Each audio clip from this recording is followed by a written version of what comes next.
what real love looks like. A divine message to your heart. Do you know what real love looks like?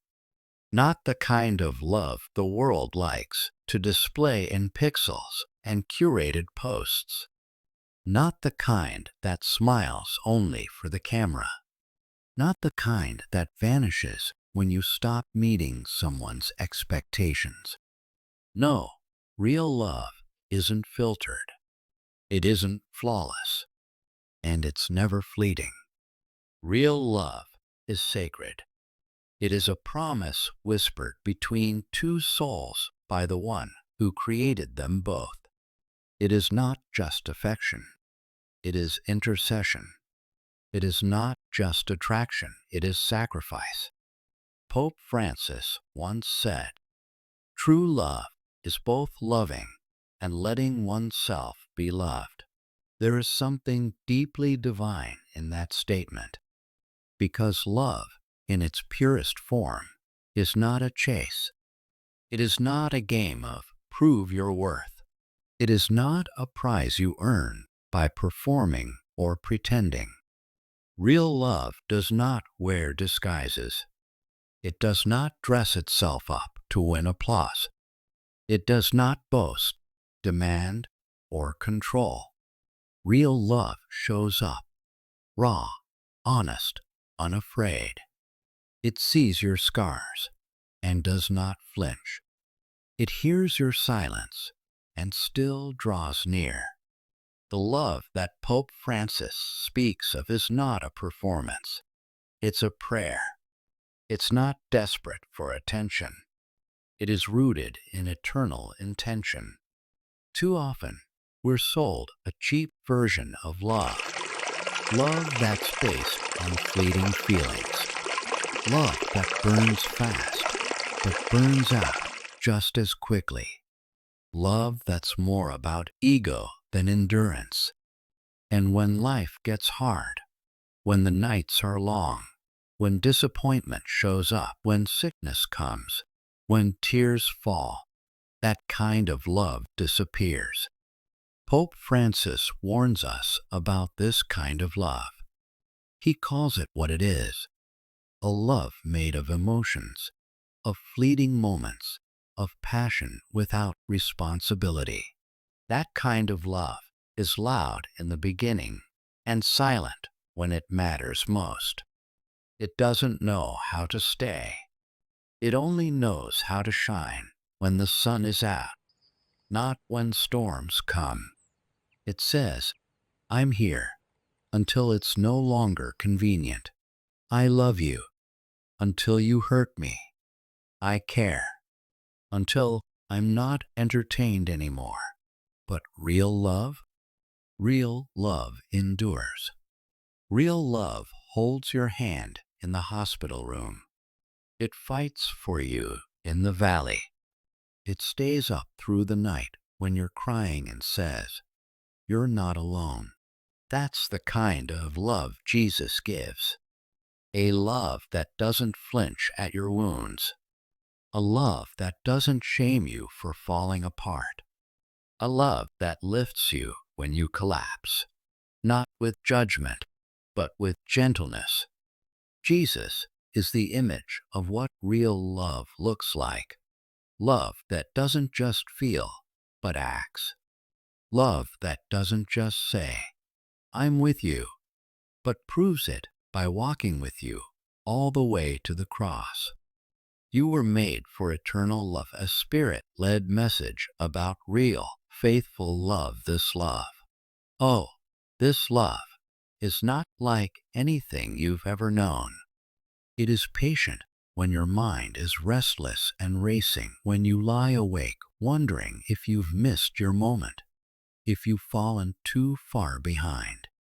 It doesn't grow weary of waiting for you to catch your breath. It doesn't withdraw when you falter. It lingers gently in the background of your soul, still, strong, and steady. This love is kind when you are at your most unkind toward yourself, when you glare into the mirror and only see your flaws, when you rehearse the lies you've been told, that you are too much or not enough, when you whisper blame into your own ears, this love speaks louder. It holds your trembling spirit with grace and reminds you that even in your roughest form, you are worthy of gentleness. It is strong when everything else around you breaks. When people leave, when plans fail, when your hope seems like it's hanging by a thread, and the weight of waiting feels too much to bear, this love holds fast. It does not snap. It does not cave in under the pressure. It surrounds you like the hands of God, never letting you go. Because this love, it is not a transaction. You don't have to earn it with perfection or lose it with failure. You don't have to perform for it, nor pretend to be someone you're not.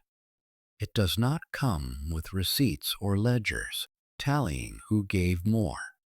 It is not earned. It is given. It is not something you have to chase, not something you have to beg for, not something you have to bend yourself backwards to keep. God's love is a covenant. It is holy, unbreakable, sealed in the blood of Christ, etched into the fabric of your life with divine intention. Before you took your first breath, He loved you. Before you chose Him, He had already chosen you. And yet, how often do we forget? How many of us settle? How many of us accept love that only touches the surface? Love that flickers like fireflies but never stays to light the dark. How many of us confuse attention for affection and passion for purpose? How many of us have believed the lie that we are too broken to be truly loved, too scarred, too late, too far gone? But God does not look at your cracks and see a problem. He sees a place to pour His mercy. He does not flinch at your scars. He calls them sacred reminders of how far you've come. He does not count the days you wandered as lost time, but as part of the story He's still writing. And in the silence of your doubt, heaven whispers reminders through the lips of the faithful. Pope Francis once said, "True love is patient." And oh, how true that is. True love doesn't rush you to heal. It doesn't demand that you be whole before it shows up. It waits, not because it has to, but because it honors your journey. It waits in the hallway of heartbreak. It sits beside your grief without needing to fix it. It walks with you through the growing pains, through the relapses of fear, through the shakiness of new hope. It doesn't scold your setbacks. It says, "Take your time. I'm not going anywhere."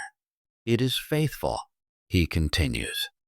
And that faithfulness, it is not flaky. It is not here today and gone tomorrow. It is not performative. It is not conditional. It does not say, "I will stay if you meet all my expectations." It simply stays. It doesn't flirt with the idea of leaving when your joy is clouded by sorrow. It doesn't grow cold when your confidence fades. It doesn't measure your worth by your strength. This kind of love walks with you in the storm and doesn't flinch when the skies grow dark. This is the kind of love your soul was carved for. This is the kind of love that echoes eternity. Not fast love, not fleeting affection, not hollow promises, but faithful love, the kind that stands at the altar of your soul and vows, "I choose you. even when you cannot choose yourself. The kind of love that stays for the breakdowns and not just the breakthroughs. The kind that prays for you in the shadows, that forgives before you ask, that carries hope for you when you can't hold it for yourself. Because God did not create you for shallow waters. He called you to deep oceans of grace. You weren't built for fragile affection that fractures at the first sign of pressure. You were built for divine devotion, the kind that mirrors heaven's relentless mercy. And yes, real love costs something. It will stretch you. It will challenge your fears. It will require courage on days when you feel weak. It will ask you to show up when your heart is tired, to give when you feel unseen, to keep believing when the world tells you to guard, to run, to give less. Because true love, the kind God breathes into existence, does not say, "I'll love you if." It simply says, "I love you." That's it. No fine print, no hidden conditions, no expiration date. And that's the kind of love you are invited to live. Not perfectly, but sincerely. Not for performance, but from the deep places within your soul, where God Himself has carved His name.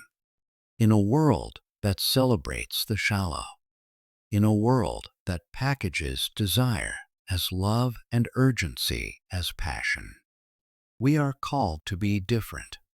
We are called to say no to the counterfeit, to reject what glitters but fades, to turn away from love that is loud but empty. Pope Francis reminds us again, the world tells us to follow our emotions, but love is not just a feeling. It is a decision, a choice, a gift, a sacred gift, not a game, not a contest to be won, not a transaction with terms. It is not rented and returned. It is given, freely, faithfully, fully. So pause for a moment and ask, what kind of love are you giving? What kind of love are you receiving? What kind of love have you been taught to accept? Because maybe, just maybe, you've been chasing what was never meant to satisfy you. Maybe you've been conditioned to believe that love has to come quickly, has to be flashy, has to sweep you off your feet to be real. But God is whispering something different. He's saying, wait, wait for the kind of love that I created you for. Wait for the love that aligns with my heart for you. Don't settle for the illusion. Don't shrink yourself to fit someone else's mold. Don't compromise your God-given worth just to feel chosen. Because the love I have for you, it is rooted in peace. It grows in truth. It reflects my nature. It does not confuse you. It does not pressure you. It does not pull you away from who I made you to be. True love, God's love, transforms you gently. It doesn't shout. It doesn't force. It doesn't rush. It whispers with actions, in the quiet presence during your pain, in the prayers spoken over you in secret, in the choice to stay when the storm gets loud. And most importantly, it lasts when the world forgets what love even means, when culture moves on to the next sensation. This love remains because it was never about trends. It was always about truth. Pope Francis said it. Jesus lived it. The cross is our evidence. kind of love doesn't run. It surrenders. It sacrifices. It redeems. It is not afraid of your past. It is not impressed by your resume. It simply sees you and says, "Mine." So hear this today. Don't give up. Even if love has failed you, even if you've only ever known betrayal, even if you've only been met with silence when you needed reassurance, don't give up, because real love, holy love, is real, and it's closer than you think. The one who designed your heart already holds the heart of the one who will cherish it. The author of your story has not skipped your chapter. The angels, they're already whispering your name into the ears of someone who is learning how to love with heaven's patience. So take heart, stand tall, and wait well. You were made for love that doesn't rush to impress but remains to bless. You were made for love that reflects the heart of God, faithful, true, and eternal.